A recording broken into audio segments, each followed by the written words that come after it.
तो आप सभी लोगों का अपने YouTube चैनल में हार्दिक स्वागत है। आज हम लोग इस वीडियो के माध्यम से क्लास 10th की साइंस में 2023 का सेट नंबर फर्स्ट 824 ईजी को कंप्लीट करेंगे। सबसे पहले खंड आ करेंगे। खंड आ में बहुविकल्पीय प्रश्न दिए जाते हैं। बहुविकल्पीय प्रश्न में खंड आ में 3 उपभाग होते हैं, उपभाग ए, उपभाग 1, उपभाग 2, उपभाग 3। तो उपभाग हमें 2 कंप्लीट करना है। तो देखते हैं उपभाग 2 में सबसे पहला क्वेश्चन कौन सा है। पहला क्वेश्चन दिया गया भैया एंटी मनी है। क्या है? एंटी मनी है। एंटी मनी है। अब आपको बताना एंटी मनी है, तो आपके पास 4 ऑप्शन है। ऑप्शन नंबर ए धातु, ऑप्शन नंबर बी अधातु, ऑप्शन नंबर सी है उपधातु। कौन भैया? उपधातु। और ऑप्शन नंबर डी है मिश्र धातु। क्या दिया गया है? मिश्र धातु। मिश्र धातु। तो आपको बताना है एंटीमनी किस प्रकार का तत्व है। तो जो एंटीमनी भैया है वो क्या है? उपधातु।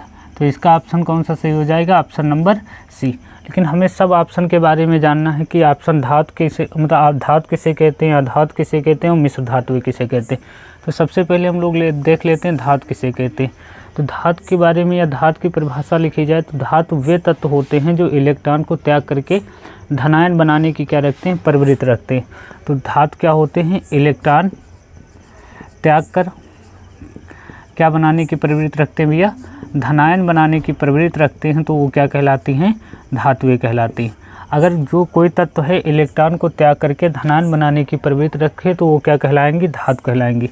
जैसे अगर इसमें बात करें, जैसे Na हो गया, Na क्या करता है? एक इलेक्ट्रॉन को त्याग करके Na+ बना लेता है। इसी प्रकार के पोटेशियम हो गया, पोटेशियम क्या करता है? एक इलेक्ट्रॉन को त्याग करके K+ बना लेता है। कैल्शियम की बात करते हैं तो कैल्शियम 2 इलेक्ट्रॉन को त्याग करके Ca2+ बना लेता है। जिंक की बात करते हैं तो Zn क्या करता है? 2 इलेक्ट्रॉन को त्याग करके Zn2+ बना लेता है। तो ये सब क्या कहलाती भैया? धातुएं कहलाती। अब आप लोगों के लिए एक क्वेश्चन है जिसका आंसर आपको कमेंट बॉक्स में बताना है। आपको बताना है कमरे के ताप पर ध्रुव धातु का नाम बताना है। एक ऐसी धातु का नाम बताना है जो कमरे के ताप पर क्या होती है? ध्रुव होती। उसका नाम आपको कमेंट बॉक्स में बताना है। ठीक, ये हो गई फिर धातु की थोड़ी सी जानकारी। अब हम लोग देखते हैं अधातु के बारे में। अधातु के बारे में, अधातु किसे कहोगे? तो वे तत्व जो इलेक्ट्रॉन को ग्रहण कर ले। क्या करें? इलेक्ट्रॉन को ग्रहण करें और ग्रहण करके क्या बना ले भाई? ऋणायन बना ले। किसका निर्माण करें? ऋणायन का निर्माण करते हैं तो वो क्या कहलाती हैं? अधातुएं कहलाती। जैसे Cl क्या होता है? ये Cl एक इलेक्ट्रॉन को ग्रहण करेगा और बना लेगा भैया क्या? Cl-। इसी प्रकार Br है, ब्रोमीन क्या है? एक इलेक्ट्रॉन को ग्रहण करेगा, बना लेगा Br-। इसी प्रकार ऑक्सीजन की बात करें, ऑक्सीजन क्या करता है? 2 इलेक्ट्रॉन को ग्रहण करता है और बना लेता है O2-। इसी प्रकार सल्फर की बात करें, सल्फर 2 इलेक्ट्रॉन को ग्रहण करता है, बना लेता है SO2-। तो ये सब क्या कहलाती हैं? अधातु कहलाती हैं। अब इसमें भी आपको एक कमेंट बॉक्स में आंसर देना है कि कमरे के ताप पर, यहाँ पर ध्रुव धातु बताना है और यहाँ कमरे के ताप पर ध्रुव अधातु का नाम बताना है।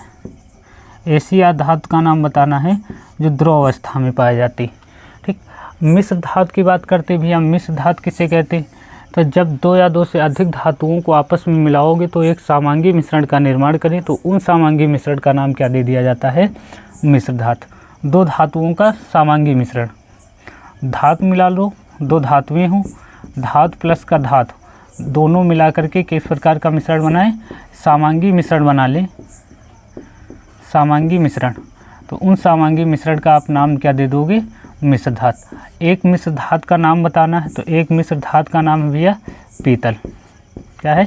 पीतल। और पीतल का निर्माण 2 धातुओं से मिला है तो आपको एक ट्रिक याद रखना है, पिताजी। क्या याद रखना है? पिताजी। पीतल किससे मिलकर बना भैया? पिताजी। पी से होगा पीतल, क्या हो जाएगा? पी से होगा भैया पीतल, और ता से होगा तांबा, और जी से होगा जस्ता। क्या हो जाएगा? जस्ता। तो पीतल किन दो मिश्र धातुओं से मिलकर बना है? तांबा और जस्ता से मिलकर बना है। उपधात की बात करें तो उपधात एक एंटीमनी हो जाती, दूसरी उपधात आर्सेनिक होती, तीसरी उपधात क्या हो जाती है? आर्सेनिक हो जाती। तो इस फर्स्ट क्वेश्चन का राइट आंसर हो जाएगा भैया ऑप्शन नंबर सी, उपधात। या लेड नाइट्रेट का रासायनिक सूत्र लिखिए। आपको लेड नाइट्रेट का रासायनिक सूत्र बताना है। लेड नाइट्रेट का रासायनिक सूत्र आपके पास 4 ऑप्शन हैं। ऑप्शन नंबर 1 दिया गया है, ए दिया गया है PbNO3। ऑप्शन नंबर बी दिया गया है PbNO3 का whole twice. Option number C दिया गया है PbNO2 का होल टॉइज। फिर ऑप्शन नंबर डी दिया गया है PbO। क्या दिया गया है? PbO। तो लेड नाइट्रेट का रासायनिक सूत्र हो जाता है PbNO3 का होल टॉइज। तो इसका ऑप्शन नंबर भी बी सही होगा, PbNO3 का होल टॉइज। ठीक, आप लेड नाइट्रेट का रासायनिक सूत्र क्या हो जाएगा? PbNO3 का होल टॉइज। फिर नेक्स्ट क्वेश्चन है, बताना निम्नलिखित में से असंतृप्त हाइड्रोकार्बन है। क्वेश्चन नंबर 3 होगा, असंतृप्त हाइड्रोकार्बन बताना है। निम्नलिखित में से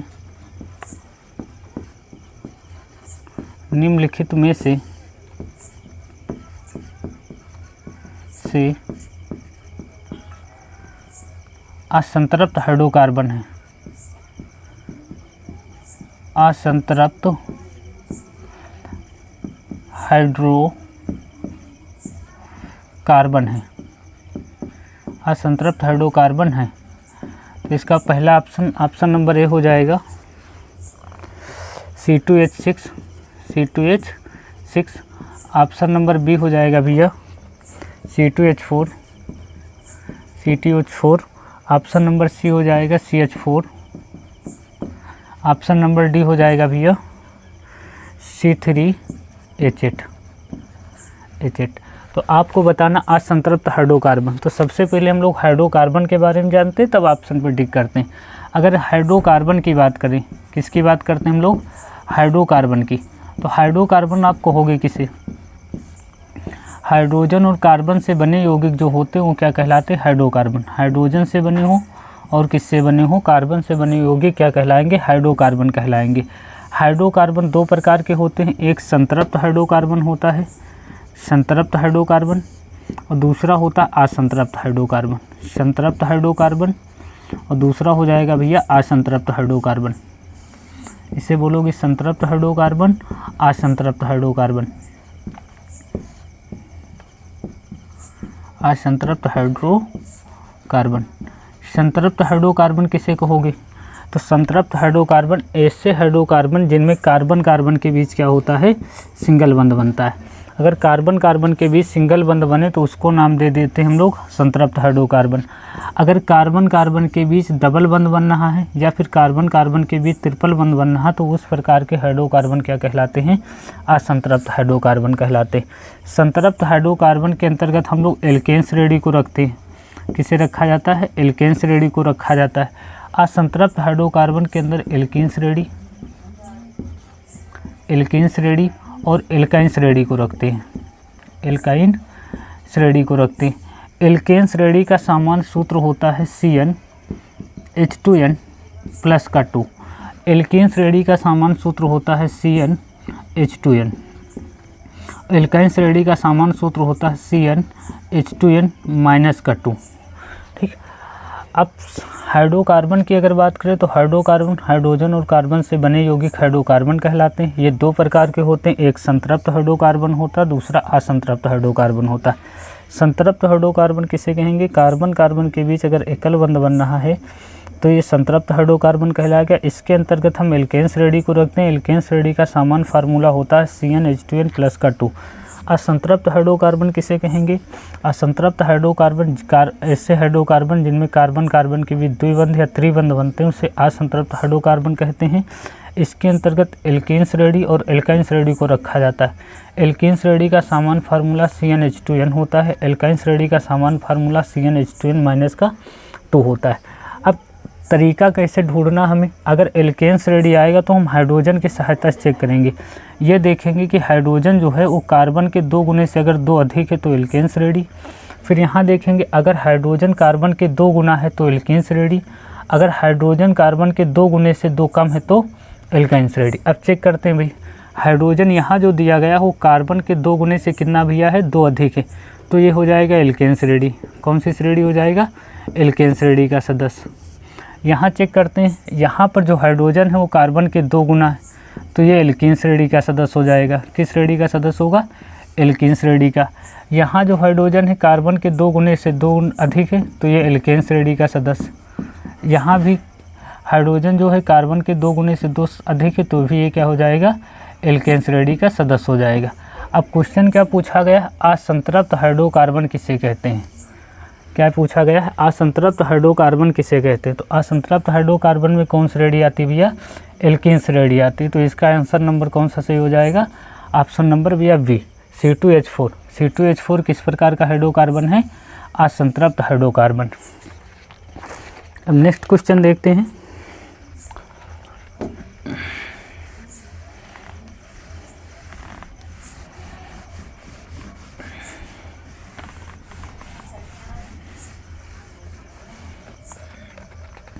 क्वेश्चन नेक्स्ट दिया गया, प्रोपेनल में क्रियात्मक समूह है। आपको बताना है प्रोपेनल में क्रियात्मक समूह है, क्रियात्मक समूह है, प्रोपेनल में क्रियात्मक समूह है, प्रोपेनल में क्रियात्मक समूह। पहला ऑप्शन दिया गया है CHO, दूसरा ऑप्शन दिया गया है ऑप्शन नंबर बी C+O, फिर ऑप्शन नंबर सी दिया गया है OH, फिर दिया गया है भैया डी नंबर ऑप्शन COOH। ये 4 ऑप्शन दिए गए। आपको बताना प्रोपेनल में क्रियात्मक समूह। तो सबसे पहले हम बात कर लेते हैं भैया क्रियात्मक समूह की। क्रियात्मक समूह किसे कहोगे, क्रियात्मक समूह। अगर आपसे कोई पूछ ले क्रियात्मक समूह किसे कहते हैं, क्रियात्मक समूह की डिफिनेशन लिखिए, क्रियात्मक समूह की परिभाषा दीजिए, क्रियात्मक समूह किसे कहते हैं। तो ऐसे समूह जो किसी यौगिक में उसके रासायनिक गुणों के लिए उत्तरदायी होते हैं वो क्या कहलाते हैं, क्रियात्मक समूह कहलाते हैं। ऐसे समूह जो किसी भी यौगिक के उसके रासायनिक गुणों के लिए उत्तरदायी होते हैं वो क्या कहलाते हैं, क्रियात्मक समूह कहलाते हैं। अब ऑप्शन करना भैया प्रोपेनल के बारे में पूछा गया है, तो प्रोपेनल के बारे में बताना है। प्रोपेनल में कौन सा क्रियात्मक समूह है। तो आपके पास 4 क्रियात्मक समूह दिए गए हैं। CHO दिया गया है, C+O दिया गया है, OH दिया गया है और COOH दिया गया है। तो पहले एक एक ग्रुप को देखते हैं भैया। जो CHO की बात करते हैं तो CHO की अगर बात करेंगे तो CHO में भी आएगा एल्डिहाइड समूह होता है। कौन सा समूह होता है, एल्डिहाइड समूह होता है। एल्डिहाइड समूह का अगर IUPAC नाम लिखते हैं तो इसके लिए हम लोग अल शब्द का यूज करते हैं। किसका यूज करते हैं, अल यूज करते हैं। फिर दूसरा ऑप्शन दिया गया C+O। C+O कार्बोनिल समूह होता है या फिर हम कीटोन समूह के नाम से जानते हैं। और कीटोन का IUPAC नामकरण करते समय हम इसके लास्ट में जोड़ते हैं ओन। क्या जोड़ते हैं, ओन। फिर OH दिया गया है। OH एल्कोहलिक समूह होता है भैया, एल्कोहलिक समूह होता है। एल्कोहलिक समूह का IUPAC नाम करते समय हम लास्ट में जोड़ते हैं आल। इसके बाद COOH दिया गया है। COOH ये कार्बोक्सिलिक अम्ल है। क्या भाई, कार्बोक्सिलिक अम्ल है। कार्बोक्सिलिक अम्ल का IUPAC नामकरण करते समय हम लोग लास्ट में जोड़ते हैं ओइक अम्ल। क्या जोड़ते हैं, ओइक अम्ल। अब क्वेश्चन पूछा गया प्रोपेनल, तो प्रोपेनल मतलब लास्ट में अल जुड़ा होगा। एल्डिहाइड समूह की बात कर रहे होंगे तो एल्डिहाइड समूह के लिए अल जोड़ते हैं। अल के लिए कौन सा समूह होता है, CHO समूह, CHO समूह। तो इसका ऑप्शन कौन सा सही हो जाएगा, ऑप्शन नंबर ए। प्रोपेनल में कौन सा क्रियात्मक समूह होगा भैया, CHO समूह होगा। ठीक, इसे हम लोग कार्बोनिल समूह बोलेंगे, कीटोन समूह बोलेंगे। इसके लिए IUPAC नाम करते समय ओन जोड़ेंगे। ये एल्कोहलिक ग्रुप है, इसके लिए आल जोड़ेंगे। ये कार्बोक्सिलिक समूह है, इसके लिए ओइक अम्ल का प्रयोग करेंगे। तो इसका ऑप्शन सही हो जाएगा ऑप्शन नंबर ए, CHO। फिर नेक्स्ट क्वेश्चन दिया गया है नेक्स्ट क्वेश्चन भी दिया गया है, एक तत्व के क्लोराइड का सूत्र दिया गया है। एक तत्व के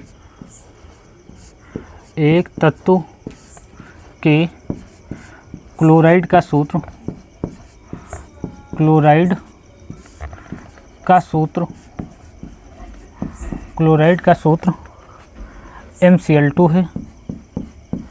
MCl2 है। उसके ऑक्साइड का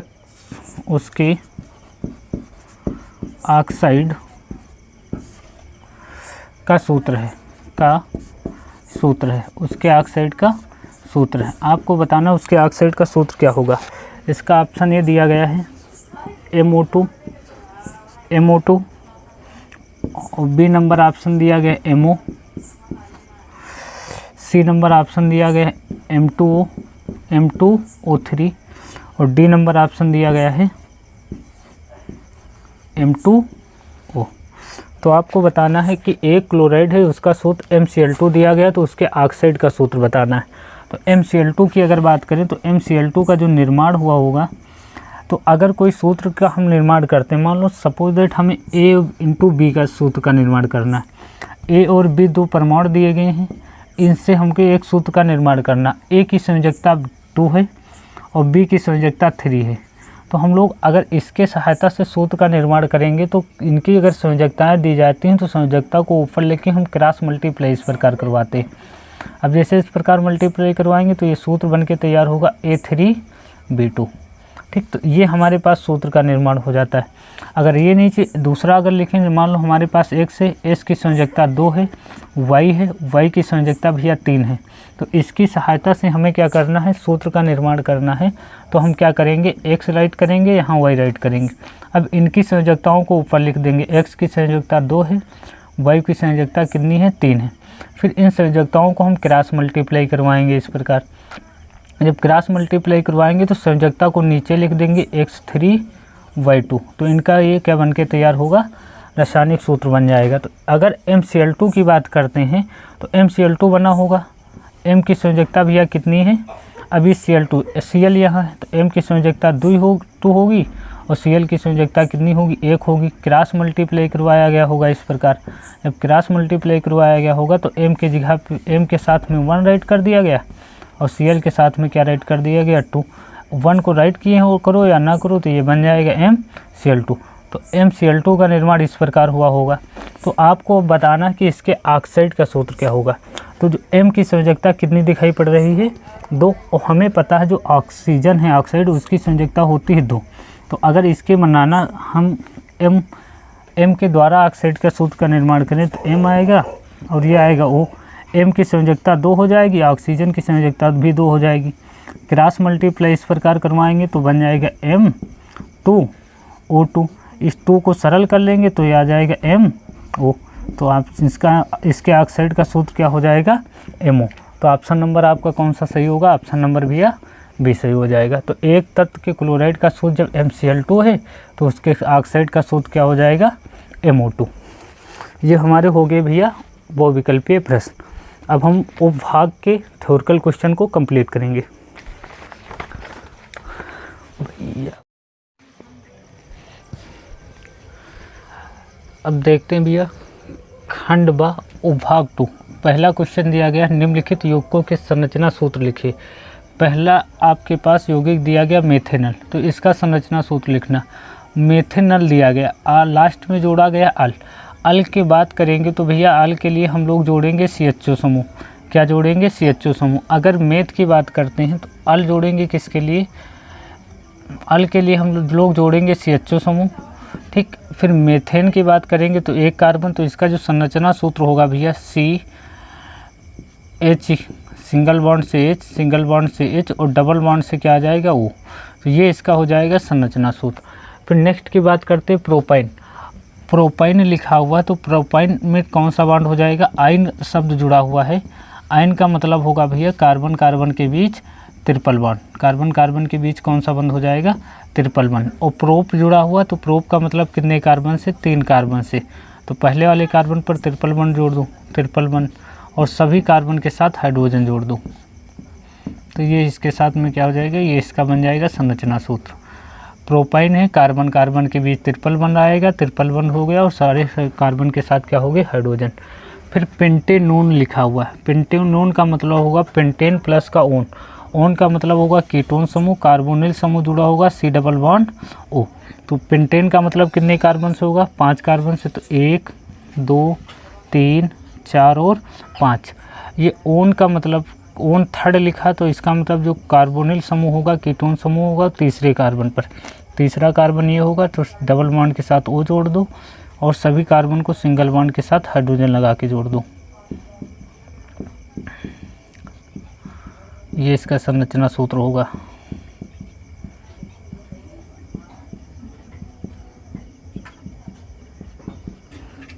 फिर ब्यूटेनोन सेकेंड लिखा है, ब्यूटेनोन का मतलब ब्यूट का मतलब 4 कार्बन से, 1 2 3 4। ओन का मतलब इसमें भी कार्बोनिल समूह, सी डबल बॉन्ड ओ जुड़ा होगा, कितने कार्बन पर, दूसरे कार्बन पर। आप इस वाले कार्बन पर जोड़ दो चाहे इस वाले कार्बन पर जोड़ दो, तो सी डबल बॉन्ड ओ। फिर सारे कार्बन के साथ सिंगल बॉन्ड लगा के हाइड्रोजन जोड़ दो।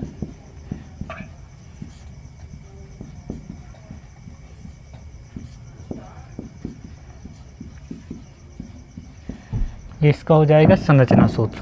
मेथेनल, मेथेनल का संरचना सूत्र CHO समूह जुड़ा हुआ है। प्रोपाइन, प्रोपाइन का मतलब होगा कार्बन कार्बन के बीच ट्रिपल बॉन्ड, तो ट्रिपल बॉन्ड जुड़ा है। पेंटेनोन, पेंटेनोन का मतलब होगा कीटोन समूह जुड़ा है, कार्बन और ऑक्सीजन के बीच डबल बॉन्ड के साथ। तीसरे नंबर 3 लिखा, तो तीसरे कार्बन पर जुड़ा, तीसरे कार्बन पर होगा। ब्यूटेनोन सेकंड, इसका मतलब दूसरे कार्बन पर ओन समूह जुड़ा होगा, तो ये दूसरे कार्बन पर जुड़ा है। फिर भैया इसी में दूसरा क्वेश्चन दिया गया, कुछ तत्वों के परमाणु क्रमांक नीचे दिए गए, तो इसमें स्टार लगा हुआ है, तो ये क्वेश्चन नहीं करना है क्योंकि ये आपके सिलेबस से हट गया है। दूसरा क्वेश्चन, आवर्त सारणी में इन तत्वों की समूह संख्या तथा आवर्त संख्या बताइए, इसमें भी स्टार लगा है, इसको भी नहीं कंप्लीट करना है। नेक्स्ट क्वेश्चन है, क्वेश्चन नंबर 7 दिया गया है, निम्नलिखित योग अभिक्रियाओं में प्रत्येक के लिए संतुलित रासायनिक समीकरण लिखिए, तो इस क्वेश्चन को कंप्लीट करना हमें।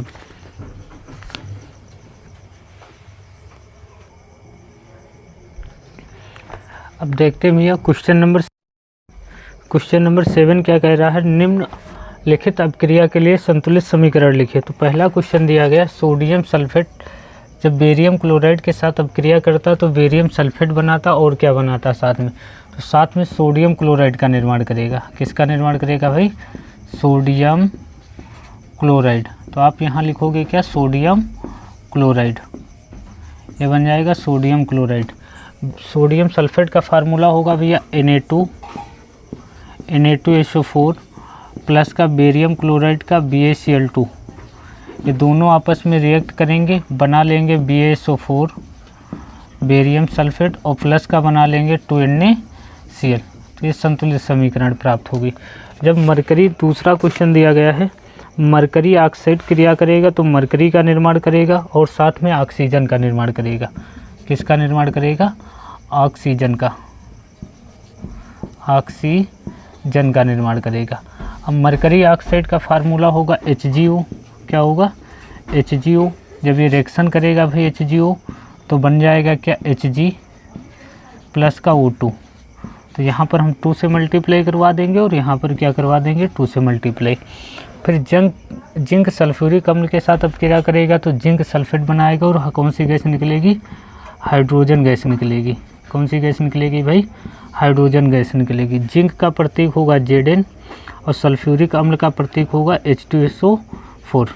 इसका सूत्र क्या होगा, H2SO4। अब क्रिया होगी, बन जाएगा भाई ZnSO4 और प्लस का H2, ये रिएक्शन बैलेंस है अपने आप में, तो Zn प्लस का H2SO4।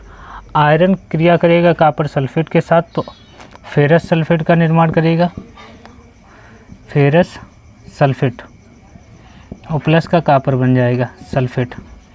फिर आयरन का प्रतीक होगा Fe और कॉपर सल्फेट का प्रतीक होगा CuSO4, बनेगा भैया FeSO4, ये बन जाएगा FeSO4 प्लस का Cu।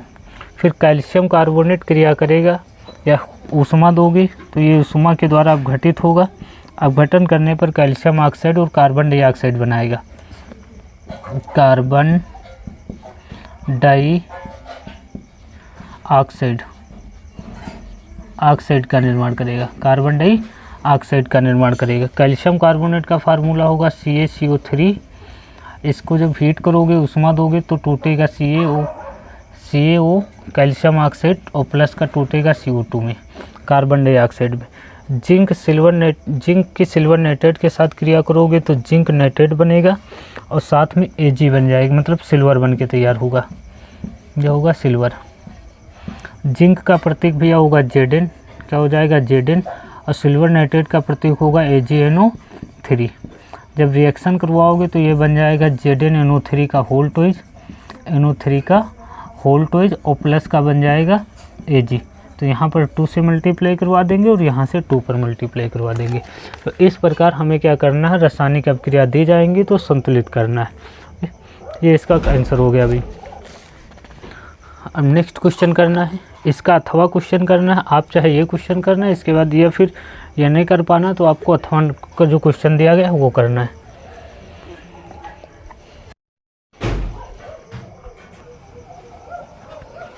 अब अथवा क्वेश्चन करना, अथवा क्वेश्चन है निम्नलिखित पर टिप्पणी लिखिए।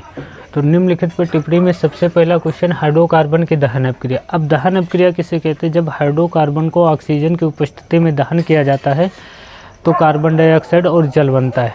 जैसे हम मीथेन का दहन कर दें CH4 प्लस का O2, जब दहन करेंगे तो बन जाएगा भैया CO2 प्लस का H2, क्या बन के तैयार होगा, और साथ में ऊष्मा एवं प्रकाश निकलेगी।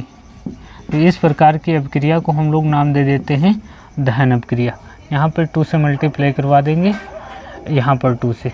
फिर कार्बनिक यौगिक में प्रतिस्थापन अभिक्रिया। तो कार्बनिक यौगिक में प्रतिस्थापन अभिक्रिया की बात करें तो जैसे हम प्रतिस्थापन अभिक्रिया में क्या होता है कि एक अधिक क्रियाशील धातु कम क्रियाशील धातु को उसके विलयन या लवण से विस्थापित कर देती। तो कार्बनिक यौगिक में रिएक्शन लिखनी है आपको। तो जैसे हमारे पास आ जाए भैया CH4, अब CH4 की क्रिया हम Cl2 के साथ करवा दें तो ये Cl क्या करेगा, एक हाइड्रोजन को विस्थापित कर देगा, ये बन जाएगा CH3Cl प्लस का बन जाएगा HCl। तो ये अभिक्रिया क्या हो जाएगी, कार्बनिक यौगिक। हाइड्रोजनीकरण, तो हाइड्रोजनीकरण में हाइड्रोजन जुड़ेगा तो एल्किल समूह में एल्केन श्रेणी में हम कोई हाइड्रोजन को जोड़ दें तो अभिक्रिया क्या कहलाएगी, हाइड्रोजनीकरण। जैसे CH2 double bond CH2, ethane है, इसमें हम जोड़ देंगे H2, जब जोड़ेंगे तो बन जाएगा भैया CH3, सिंगल बॉन्ड क्या होगा, बन जाएगा CH3। तो ये अभिक्रिया हमारी क्या हो जाती है, हाइड्रोजनीकरण। तो आप चाहे इसके ऊपर रासायनिक समीकरण को संतुलित कीजिए, वो क्वेश्चन करिए, या फिर इन अभिक्रियाओं को कंप्लीट करिए। इनकी थ्योरी भी आप लोगों को याद करके राइट करना है। तो ये हमारे भैया उपभाग 2 कंप्लीट हो गए। अब अगले वीडियो में हम उपभाग 3 कंप्लीट करेंगे।